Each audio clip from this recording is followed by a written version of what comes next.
we go. Yeah, we got a chip. I'm so sorry. Are you someone that actually uses that knife in your pocket and it's not just a piece of pocket jewelry?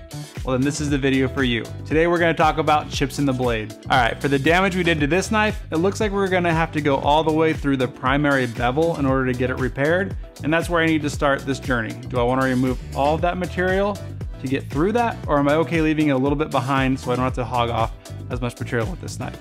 Let's jump into it and see where we end up.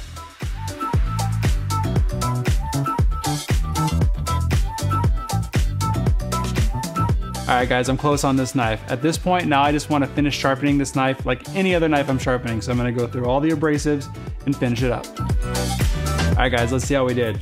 I know we got through all of that material. Should cut nice and smooth. Doesn't hang up at all.